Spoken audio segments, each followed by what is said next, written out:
अजमल जामी अर्ज़ कर रहा हूँ, आप अली हैदर साहब को बता चुके कि आपकी राब्ता कमेटी बैठेगी, फिर फैसला होगा। लेकिन ये बता दीजिए, क्या ये बात दुरुस्त है कि शहबाज शरीफ साहब ने राब्ता किया और आपको लाहौर आने की दावत दी, जिस पर यह जवाब दिया गया कि आना तो आपको चाहिए कराची? अजमल जामी साहब, मेरा ख्याल है कि जो बातचीत हुई है वो दोनों एक दूसरे सियासी रहनुमा के दरमियान जैसे कहते हैं अखलाकी तौर पे उन दोनों के दरमियान ही रहनी चाहिए।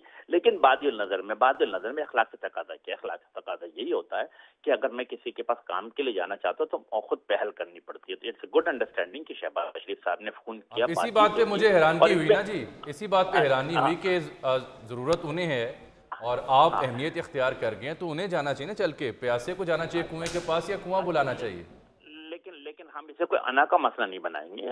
हम एक सियासी पार्टी है और मैं समझता हूँ कि अगर एमकेएम की पूरी क़यादत को देखेंगे या एमकेएम के अराकीन कौमी सभा असम्बली को देखेंगे, सब के सब हाली जैसे कहते हैं ना कि तालीम याफ्ता किस्म के लोग हैं, तो हम इन चीज़ों की इशू नहीं बनाएंगे। अगर मुल्क की बेहतरी के लिए, जमहूरी रवायत की बेहतरी के लिए अगर जाना होगा तो हम चल के भी चले जाएंगे। लेकिन अखलाकी तकादा बिल्कुल आपकी बात दुरुस्त है कि ज़्यादा बेहतर हो तशरीफ लाएं, बातचीत करें और उनको इसी इज्जत इहतराम के साथ हम रुखसत भी करेंगे। माजी में यही हुआ है, एमकेएम के दफ्तर ही जाया जाता था, वफूद जाया करते थे। तो और मैं ख्याल इस वक्त जैसा कि हमने हूं या दीगर हूं, एमकेएम के दफ्तर जाया करते बिल्कुल। और सर अगर कराची की बात हो ही रही है, पहले तो बहुत बहुत शुक्रिया अमीनुल हक साहब सर कि आपने वक्त निकाला। रेहान हाशमी हमारे डायरेक्टर साउथ मौजूद है सर। मैं उससे पहले भी ये बता दूं कि मैं क्योंकि खुद भी अमीनुल हक साहब अभी पीडीएम में जब थे तो इनका बड़ा आईटी मिनिस्ट्री को ही देख रहे थे। इनका और शहबाज साहब का वर्किंग रिलेशनशिप बड़ा स्ट्रांग है। अच्छा। और एक बेसिक इनकी अच्छी अंडरस्टैंडिंग है। तो मेरे ख्याल में क्योंकि अब शहबाज साहब ये लीड कर रहे हैं ये नेगोशिएशंस, तो देखिए इस तरह के मुज़ाकरात में और हर तरह के मुज़ाकरात में जो एक पर्सनल फैक्टर है वो बड़ा मैटर करता है हमेशा। जो लोग आपस में बात कर रहे हैं, अगर उनकी अंडरस्टैंडिंग है तो मुश्किल चीज़ें भी हल हो जाती हैं, और अगर पर्सनैलिटी क्लैश हो जाए तो आसान तरीन मुज़ाकरात भी फेल हो जाते हैं। एग्जैक्टली। तो यहाँ पे कम अज़ कम, ये तो मैं आपको अपनी पर्सनल मुशाहिदे से और पर्सनल तजुर्बे से ये बात कर रहा हूँ कि अमीनुल हक साहब और शहबाज साहब का जो वर्किंग रिलेशनशिप है वो कम अज़ कम उन 16 महीने में बड़ा अच्छा रहा है, और मेरे ख्याल में यहाँ पे इन मुज़ाकरात में वो काम आएगा। अच्छा, जो आपने पर्सनैलिटी की बात की तो इसकी वाज़ेह मिसाल तहरीक इंसाफ और उसके चेयरमैन है कि मुज़ाकरात अक्सर इसलिए ख़राब हो जाया करते थे कि जो पर्सनल ताल्लुकात हैं वो बड़े कम हैं उनके लोगों से, ये वजह भी है।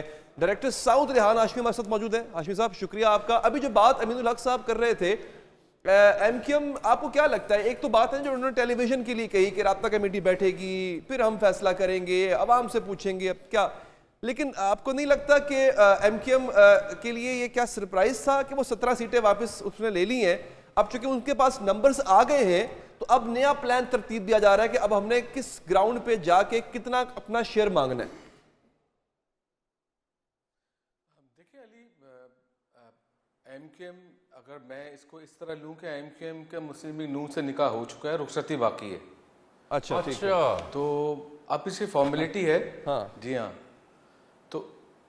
तो सिर्फ फॉर्मेलिटी बाकी है।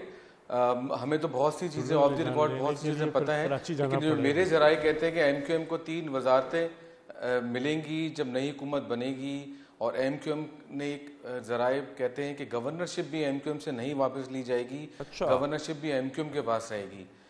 जी, ये बातें तो बिल्कुल तय हैं, हमारे ज़राए कहते हैं। और इसमें दो राय नहीं कि शहबाज शरीफ साहब की बगड़ी, जैसे फार साहब ने बताया, और ऐसे ही है। लेकिन एमकेएम भी बहुत कंफर्टेबल है। मुस्तफ़ा कमाल खुद गए थे लाहौर, वहाँ सारी बातें हुई। जब कराची आए आपने देखा शहबाज शरीफ, जो NA 242 की सीट का मसला बना, शहबाज शरीफ बैक हो गए और मुस्तफ़ा कमाल जीत गए। तो ये बातें सब तय हैं। सिर्फ ये मैं समझता हूँ कि मीडिया में खबरें आने तक कि जी वफ्द आएगा वफ्द जाएगा, ये सिर्फ फॉर्मेलिटी है। सारी चीज़ें हमारे ज़राए कहते हैं तय हो चुकी हैं। अभी आप थोड़ी देर पहले आप लोग बात कर रहे थे जी पीपल्स पार्टी, और जैसे फार साहब ने पूछा, एमकेएम, पीपल्स पार्टी और एमकेएम के रिलेशनशिप को मज़ीद बेहतर करने में शहबाज शरीफ साहब बहुत अहम किरदार अदा कर रहे हैं। हमारे ज़राए का कहना है बैक डोर डिप्लोमेसी चल रही है। शहबाज शरीफ साहब चाहते हैं कि एमकेएम पीपल्स पार्टी सिंध में इतने अच्छे तरीके से चले कि एमकेएम आगे जाके मसाइल पैदा ना हो, एमकेएम, मुस्लिम लीग नून और एमकेएम पीपल्स पार्टी। तो ये बड़ा टास्क है। शहबाज शरीफ साहब को हमारे ज़राए कहते हैं और वो कामयाब भी हो जाएंगे। सही, मैं आपके पास वापस आऊंगा sir. It's writing on the wall. मेरे ख्याल में वो प्रॉब्लम होना नहीं चाहिए। अच्छा, अब हम जरा, क्योंकि रेहान हाशमी साहब भी मौजूद हैं और हम सिंध असेंबली की बात कर रहे हैं, तो जिस तरीके से हमने नेशनल के ऊपर थोड़ा सा कुछ रियाजी का पर्चा जो है वो यहाँ पे किया है, तो हम सिंध असेंबली का भी कर लें। हालांकि सिंध असेंबली का इतना कॉम्प्लिकेटेड नहीं होगा, तो अगर आप मैथ्स में अच्छे नहीं भी हैं तो आप फिर भी इस पर्चे में कम से कम 80% मार्क्स ले सकते हैं, कम से कम 33 तो ले सकते हैं।